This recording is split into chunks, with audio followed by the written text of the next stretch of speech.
경매나 부동산이나 동일하다는 거죠. 현실적으로 지금의 어떤 규제하고 어긋나는 영상은 저는 좀 맞지 않는다. 지금 현실에서는 어려울 수 있다. 홈티와 함께 우리 손을 눌러보세.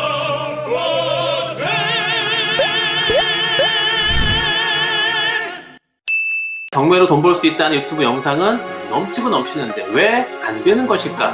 제가 세 가지로 요약을 했는데요. 첫 번째는요.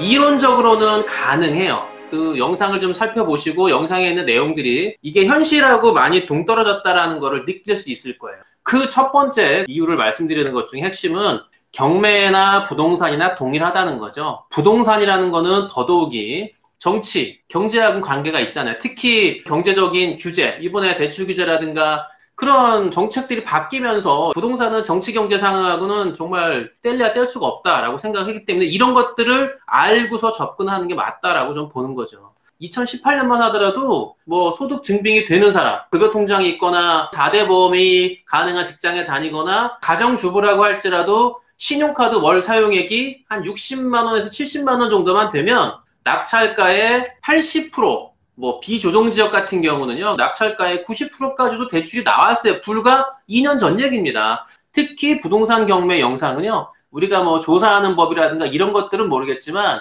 현실적으로 지금의 어떤 규제하고 어긋나는 영상은 저는 좀 맞지 않는다. 지금도 그런 영상이 올라오는 게 있어요. 저분은 무슨 재주로 저게 가능하다고 할까? 진짜 주택이 한 채라도 있을 때 다른 거를 낙찰을 받으면요. 계약서를 써야 됩니다. 6개월 내 처분하는 그 조건의 계약서에 사인을 해야 돼요. 그래야 40% 대출이 나오지 그렇지 않으면 안 해주는 거죠. 그러면은 6개월 안에 판다 기존 주택을 그게 만약에 안 되면 대출금 저간 표현으로 토해내야 되는 거죠. 경매를 마음 놓고 할 수 있는 사람들은 현금 부자들은 충분히 가능하다라고 생각하는데 현금이 없는 사람들은 안 되죠. 제가 여러분들을 호도하면서 이렇게 돈 벌 수 있다고 저도 영상 만들 수 있어요. 저는 여러분들은 정말 있는 그대로 사실적인 것을 바탕으로 지금 안 되는 거는 안 된다고 얘기를 해야 되고요. 지금 가능하다고 얘기를 하는 게 맞는 거죠. 경매가 부동산하고 동일한 거고요. 경매라는 것도 어쨌든 종잣돈에 따라서 입찰할 수 있는 물건이 달라지는 거고요. 그 다음에 내 신용도, 직장을 다닌다 아니면 직장을 안 다닌다, 가정주부다 그런 거를 다 포함해가지고 대출이 결정되는 거고 이율이 결정되는 거고 대출 액수가 더 나올 수도 있고 안 나올 수도 있는 건데 그런 것들을 다 따져야 되기 때문에 대략 이렇게 나올 수 있어요 라고 얘기하기는 지금 현실에서는 어려울 수 있다. 결론을 제가 말씀을 드리는 겁니다. 두 번째는요. 부동산은 정찰제가 아니에요. 정찰제라는 게 정해진 가격 아니겠습니까? 부동산에서 돈 벌었다고 하는 많은 사람들은 본인만의 수익 우물에 풍덩 빠져가지고 본인만 거기서 헤엄치고 노는 거예요. 다른 사람들 그냥 바라만 보는 거예요. 또 우물이 깊기 때문에 보이지도 않고 들어갈 수 있는 용기도 안 나지만 굳이 들어갈 필요도 없고 나만의 수익이에요. 다른 사람이 이게 될지 안 될지에 대한 거는 저는 불가능한 게 많지 않겠나라는 생각을 해서 나만의 수익 우물에 풍덩 빠진 사람들이 많다라고 생각을 하는 거죠. 기준이 감정가예요. 어떤 분 같은 경우는 감정가가 2억인데 내가 1억 8천에 받았기 때문에 난 2천만 원 싸게 샀다. 경매 감정가가 이게 진실된 가격 맞아요? 요즘 뭐 아파트 같은 경우야 뭐 올해 초 또는 작년에 감정된 거는 지금 오른 거를 반영하지 않았기 때문에 감정가가 시세 대비 굉장히 싸겠죠. 유튜브 영상에서 보면은 상가를 받았는데 5억짜리를 내가 3억에 받았다. 정말 싸게 받은 거 아니냐? 뭐 이런 얘기를 하는데 과연 그 상가가 책정되어 있는 감정가의 가격대가 맞는 건지에 대한 거는 지금 얘기가 없어요. 그리고 부동산 사장님이 한 분, 두 분이 과연 100% 다 아는 건지도 모르겠고요. 어떤 부동산을 낙찰을 받았으면 부연 증명이 있어야 될 거 아니에요. 제가 우리 홍티 경매에서 자랑하는 게 우리 제자분들 낙찰을 받으면 낙찰 받은 거 인증을 하잖아요. 얼마에 팔았다, 얼마 월세에 들어왔다. 이 정도 가격 받은 거에 수익률 계산해 보니까 괜찮은 거네라고 알 수 있잖아요. 그래서 저는 수익의 기본 원칙은 취득한 거보다 무조건 비싸게 파는 게 원칙이에요. 그걸 지키셔야 돼요. 진짜 말 그대로 남는 거다라고 하는 부연 증명이 있는 거는 맞는 얘기겠죠. 본인이 이 물건을 사는데 얼마의 돈이 들었으면 그 돈에 투입한 종잣돈을 대비해서 수익률로 따져가지고 내가 이만큼 벌었어요라는 게 나와야죠. 그렇지 않으면 본인만의 허상이라고 생각하는 거죠. 이 정도 세금이 들어가고 얼마의 비용이 들어가서 결국에 내가 이만큼 남았다. 수익률로 따져보면 되잖아요. 그 수익률로다가 여러분들한테 보여줘야 되는 거죠. 일반 상품들은 과장 광고가 인정이 됩니다. TV나 또는 라디오 같은 데서 광고를 보고 그 광고를 100% 믿으세요? 여러분들 뭐 화장품 사가지고 전전처럼 이뻐질 줄 알고 샀는데 왜 나는 안 이뻐져요? 요즘 유명한 남자 배우들이 옷을 입으면 멋있잖아요. 근데 제가 입으면 그 핏이 안 나요. 당연하죠. 부동산은 근데 문제는 과장되면 피해가 발생하잖아요. 야, 이거 좋다더라고 덜컥 샀는데 안 팔려요. 그러면 어떻게 됩니까? 피해는 내가 보는 거예요. 부동산은 그래서 정확하게 지금 현실에 맞춰서 있는 그대로 이 얘기를 해주는 게 맞는 거지, 그렇지 않고 과장되고 나는 할 수 있는데 너는 안 되는 거, 이런 건 아니라는 거예요. 옥석을 가려서 보시는 게 맞다 생각을 하는 거죠. 세 번째는요, 따라할 수 없는 과정이에요. 머나먼 나라라는 거죠. 예. 모방을 해야 되잖아요. 내가 할 수 있는 가능한 거를 얘기해 줘야지 내가 한번 해볼까라고 하는 건데 전혀 불가능한 거. 아, 박태환이 예를 들어서 수영을 하면서 이렇게 하면 수영 잘할 수 있어요? 따라하면은 박태환처럼 수영할까요? 못해요. 부동산에서 여러분들한테 자 이렇게 해보실래 얘기할 때 가장 중요한 거는 뭐냐? 따라할 수 있는 과정이어야지 된다. 아, 그렇지 않으면 남의 나라예요. 수강생을 모집하는 유튜브도 많잖아요. 카페 오시면 뭐 스터디 수강생 모집한다고 저도 올리죠. 여러분들이 수강료 내면 내가 알려주겠다라고 하는 유튜브를 하는 분들은 모방이 가능하지 않는 나만의 영상 가지고는 안 된다는 거죠. 여러분들이 따라할 수 있어야 되죠. 따라할 수 없는 영상을 찍어가지고 뭐가 되겠습니까? 안 되는 거죠. 그래서 중요한 거는 나는 되는데 당신들은 어려워. 수표를 줬는데 은행가 돈 찾으려고 하니까 이 수표는 묻어난 거야. 돈을 못 찾아. 그럼 나는 날린 거 아니에요. 그거하고 마찬가지 아니겠어요? 아, 여러분들이 따라할 수 없는 영상을 찍어서 여러분들이 해보려고 하는데 안 돼. 저 사람은 어떻게 될까? 능력이 좋아질 수 있겠죠. 그 물건을 낙찰 받아놓고 그냥 애물단지 된 사람도 분명히 있다고요. 본인은 그렇게 수익률을 냈으면 그렇다 쳐도 지금 현재 맞는 다주택자들의 대출 규제인 상황에서 집이 하나라도 있으면은 두 개째부터 세금이 늘어나는 현실에서 7일 부동산 대책이 이거잖아요. 조정지역에서 2주택을 취득한 8%, 3주택은 취득세가 12%고요. 법인은 이제 취득과 동시에 세금이 12%입니다. 그래서 제가 홍티경례 법인으로 뭘 하려다가 못한 게 세금 때문이에요. 12%의 세금을 내고 나서 과연 내가 뭘 남지? 아, 이것저것 비용 떼니까 남는 게 없는 거죠. 안 되는 거예요. 비조정지역도 마찬가지예요. 3주택자부터는 8%, 비조정지역의 주택이 4주택이 되는 순간 이것도 역시 12%입니다. 우리 수리 차장님을 제가 모델로 해서 2017년에 팟캐스트 팟빵을 찍은 첫 해가 이거예요. 땡전 한 푼 없이 경매했다.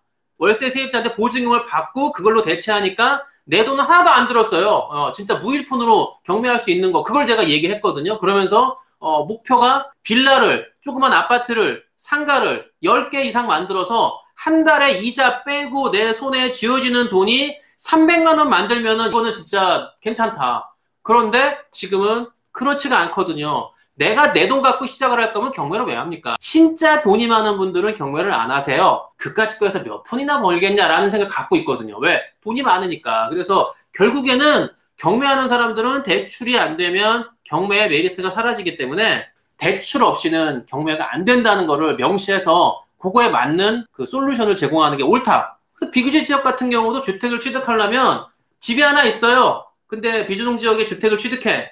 그럼 1에서 3%. 그런데 중요한 건 1주택 집이 하나 있는 사람이 조정지역에 아파트를 사는 순간 바로 취득세가 8%입니다. 집이 2개 있는 사람이 비조정지역에 대출이 나오려면 1주택자가 가능하지, 주택이 2개에서 3개가 되는 순간에는 이것도 취득세가 8%입니다. 세상에 1억짜리 집을 사도 세금이 800이야? 5억이면 얼마예요? 4천만 원이 세금이에요. 이런 세금을 감당하면서 과연 수익을 낼 수 있는 구조가 나오겠습니까? 안 나오겠죠. 현실에 맞는 어떤 부동산 규제 대책, 어떤 정책을 갖고 그걸 바탕에 깔고 나서 바탕으로 해서 여러분들한테 할 수 있다는 거 알려드리는 거죠. 그러니까 무주택이 아니면 조정지역에서 돈을 벌 수 있겠다는 생각은 꿈에서 깨라라는 말씀이 정답인 거죠. 집이 있는 사람은 힘들어요. 그래서 제가 상담할 때도 집이 여러 채 있는 분들 경매 못하면 제가 말씀드려 대놓고 상가나 다른 거 가능할지 몰라도 아파트 안 됩니다. 불가능합니다. 하지 마세요라고 제가 얘기를 드려요. 안 된다고.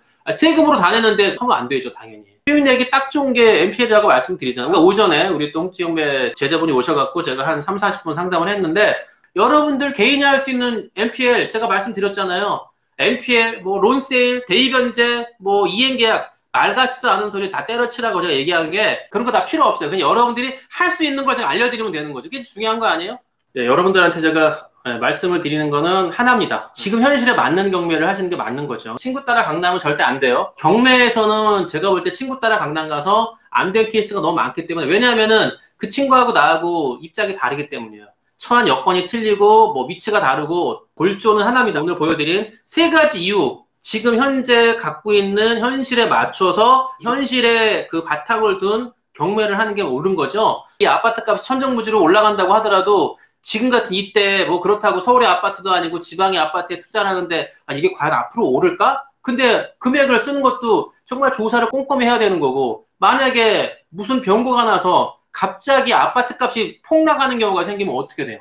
그런 경우에는 미래를 예상하고 받았는데 무슨 병고가 생길지 알겠습니까? 그렇기 때문에 저는 부동산 경매에서는 여러분들의 처한 여건과 환경에 맞춰서 내가 지금 할 수 있는 가장 최적의 경매가 뭐다, 어떤 것을 해야지 내가 과연 잘했다고 하는 게 결국 뭐야? 돈이 들어오는 거 아니에요? 과연 그런 것들을 할 수 있는 게 어떤 것일까라고 생각을 하고 여러분들이 준비를 하고 나아가는 게 맞는 거지, 제가 저런 거 했어? 그러다가 잘못된 경우가 나오겠죠. 그래서 저는 여러분들한테 지금 카페에서 계속 제가 개인이 근저당 MPL 물건을 올려놓거든요. 그 물건에 직접 시도를 해보세요. 경매일자가 잡히면 입찰표를 공개할 거예요. 나 이거 쓸 거다. 자신감 있게 얘기할 수 있는 거죠. 나 12억 쓸 거야. 더 쓸 사람 나오세요. 만약에 이거를 제가 봐주고 샀으면 포기를 못 부리겠죠. 여러분들 개인이 살 수 있는 MPL 근저당 충분히 있기 때문에 제가 오늘도 이제 상담할 때 그 얘기를 드렸는데, 개인이 할 수 있는 물건이 굉장히 극소수고 저 같은 대부업자가 할 수 있는 그런 것들만 많다면